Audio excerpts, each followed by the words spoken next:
Green, Mike Trudell handling things along with Geeter downtown. In the locker room, Lakers drop a tough one to close out the month of December. The Detroit Pistons, though, showing why they're the #1 team in the Eastern Conference, and rightfully so, a 22-point win over the Lakers. And we're going to dive into the fourth quarter numbers in a moment, which is where this game really took a turn. Yeah. But I think bottom line, you look at these stats, first and foremost, big game, 21 turnovers for 30 points, outscored by 30 inside the paint, and outscored 23 alone on the bench.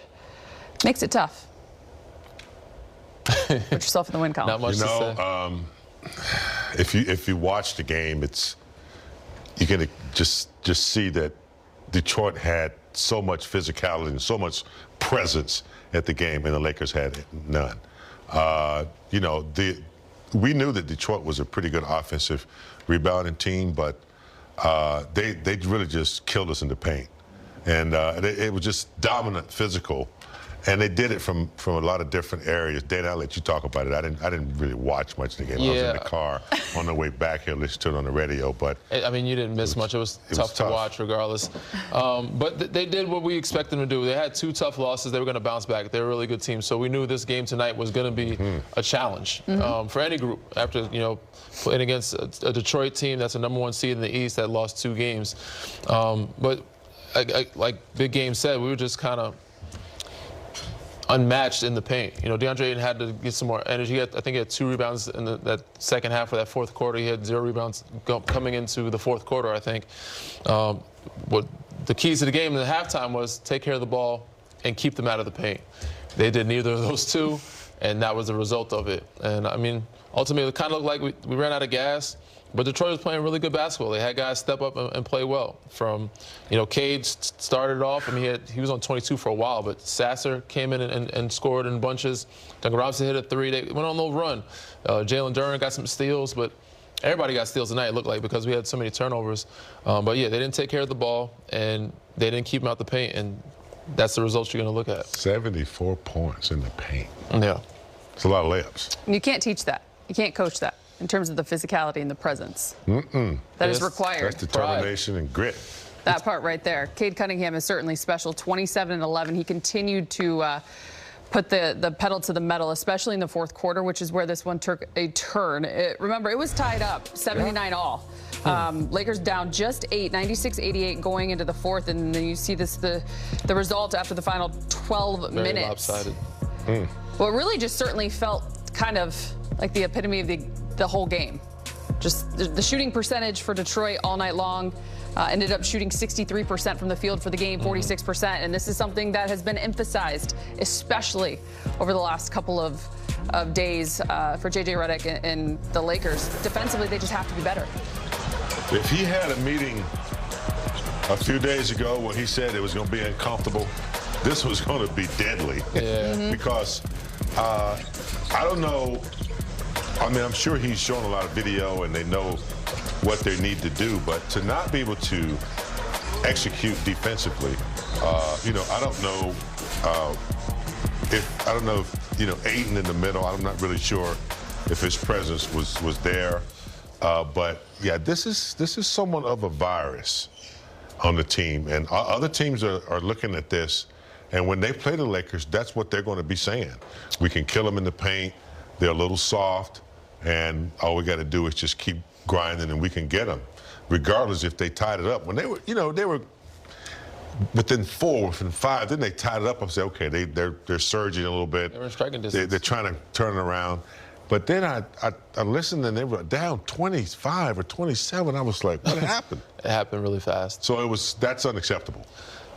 I agree with you, Big Game, but their defense is weak and it needs some working. But you don't give yourself a chance to play defense if you turn the ball over 20-plus times. That's true. You can't get set. And, I mean, they did a good job. Even though they shot a high clip from 3 in the first half, they didn't shoot a lot of them. They got a good amount up in that second half, 11 for 24. I think they ended up was 4 for 7 at the half. So you let them get up, quite a bit of shots, and they made some too. But they got open looks because of the turnovers from 3 in the paint. Fast break transition. I think most teams are looking at them saying we can outrun them or we can turn them over and get easy baskets because, they're vulnerable in that sense and they don't get back. So they got to figure out a way to either have better offense and not turn the ball over or find some guys that can really get back on defense if you're going to, have 15-plus turnovers, 20-plus turnovers a game. Like we all like to turn the calendar year, which is what we're about to do going into 2026. The Lakers are certainly going to want to do that because we check out the December to forget. A record of 5-7, despite being at 20-11 on the season, but just 112 points a game, allowing 120. Yeah, it's not good. With a minus 7.8 point differential. And we talked about it in the pregame show the other night. What's ahead? The dog days. I'm sorry? The dog days. Yeah. I mean, we talked about, thank goodness they were able to win the games they were supposed to win early. Got a good record. Were we 2011, something like that? So, I mean, 2011, you look at that and you say, okay, 2011 right now in December. A lot of teams would take that, but now we're moving into the upper echelon of talent and consistent play teams that will expose you. When you play teams that have talent, they can expose you and they know your weaknesses and they just go at you like Detroit did. That's when it starts to get tough. So they gotta get back in the garage and fix it, fine-tune some things and get that toolbox out. Look under the trunk and I mean, it was impressive more so than anything that they were able to survive and win games when they had injuries. They're not able to do that right now. They really do need Austin Reeves. They need Rui Hachimura. They need those guys. Gabe Vincent would help a lot tonight. But like I said, the strength of schedule is a little different now. They've played some tougher teams with, but also they had bodies out. Luka and AR being out. Brown was by himself playing the Clippers. Rockets come in. Different teams are coming in. So, they got to kind of find a way to figure out and get that character they had in the beginning of the season and find a way to win some of these games because you're down some bodies, or hopefully get those bodies back as soon as possible because you're going to need them. You're going to be without Austin for at least 4 weeks. Gabe Vincent seems to be on his way back soon, and then no Rui Hachimura. Rui's a couple days, right? Through the week, Yeah, a week. But the teams that don't care, guys like them. What was it? Yeah. Day 10, game 5 of their road trip? Yeah. The Lakers just haven't got their chemistry. They haven't cooked enough to win, with guys out. Now, if you have Austin, LeBron out, Luka out, you still got a good chance to win because that's just how consistent he is, how much he brings to the table. He gets to the free throw line. But without him, everybody else suffers around him, especially guys like Rui.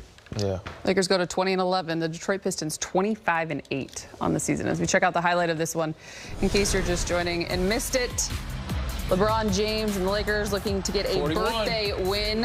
41 It's a bad for King birthday.